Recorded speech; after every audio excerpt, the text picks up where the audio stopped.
त्यातले 90% पराभूत झाले. तुम्ही कोणतेही नाव सांगा, मी तुम्हाला आता मतदारसंघ सांगतो. बहुतेक सर्व नगरसेवक जे आम्हाला आमच्याकडून फोडले, शिंदेकडे गेले, ते सर्व पराभूत झाले. आम्हाला दोघांना मिळून, म्हणजे माननीय राज ठाकरे आणि माननीय उद्धव ठाकरे यांना मिळून आम्ही 71 जागा जिंकलो. या सर्व प्रतिकूल परिस्थितीत मराठी माणूस आमच्या मागे ठामपणे उभा राहिला. त्याच्यामुळे हे प्रश्न निरर्थक आहेत. 71 जागा या परिस्थितीत जिंकणं ही मोठी अचिव्हमेंट आहे. ठीक आहे, सत्ता नाही. पण मी कालच एक समाज माध्यमांवर ट्विट केलेलं आपण पाहिलं असेल. एकनाथ शिंदे जयचंद झाला नसता, जयचंद माहिती आहे ना, हां, ज्याने महाराणा प्रतापचा घात केला. एकनाथ शिंदे जयचंद झाला नसता तर या भाजपच्या 100 पिढ्या उतरल्या असत्या तरी या मुंबईवर भारतीय जनता पक्षाचा, म्हणजे महाराष्ट्र द्वेष्ट्यांचा महापौर बसला नसता आणि झेंडा फडकला नसता. एकनाथ शिंदे आणि त्यांच्या लोकांनी जी जयचंदगिरी केली, मला तर तो प्रसंग आठवतो आहे. शनिवार वाड्यावरचा जरीपटका उतरवला, शनिवार वाड्यावरचा मराठ्यांचा साम्राज्याचा जरीपटका उतरवणारा बाळाजी पंत नातू, आणि त्याने स्वतःच्या हाताने शनिवार वाड्यावरती युनियन जॅक फडकवला ब्रिटिशांचा. हे त्या अवलादीचे लोक आहेत, ज्याने आपल्या मराठी साम्राज्याचा जरीपटका खाली उतरवला आणि त्याच हातानं ब्रिटिशांचा युनियन जॅक शनिवार वाड्यावर फडकवून इथे ब्रिटिशांच्या राज्याला, ईस्ट इंडिया कंपनीला इथे महाराष्ट्रामध्ये एक मार्ग करून दिला. त्या बाळाजी पंत नातू व जयचंद यांच्या या अवलादी आहेत. या अवलादी नसत्या तर म्हटलं ना, मुंबईमध्ये त्यांच्या 100 पिढ्या उतरल्या तरी स्वतःचा महापौर करू शकले नसते, जे महाराष्ट्र दृष्ट्यांचा महापौर होऊ शकतो. पण ठीक आहे, भारतीय जनता पक्ष आणि शिंदे गटाकडे 3चं बहुमत आहे.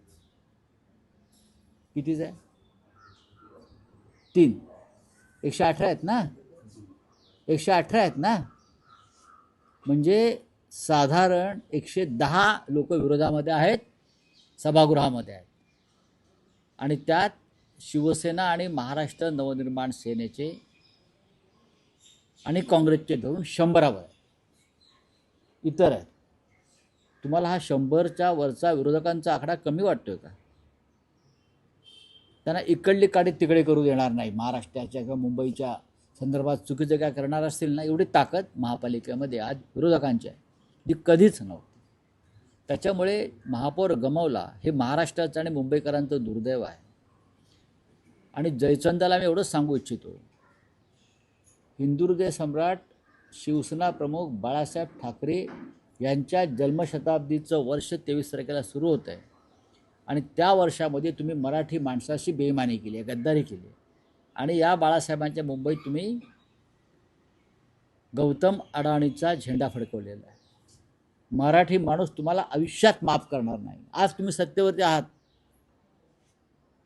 अजून काही काळ राहू शकाल, काही काळ म्हणतो मी, पण हे जयचंद, हे बाळाजी पंत नातू यांना भविष्यामध्ये मुंबईत फिरणं, महाराष्ट्रात फिरणं मुश्किल होईल.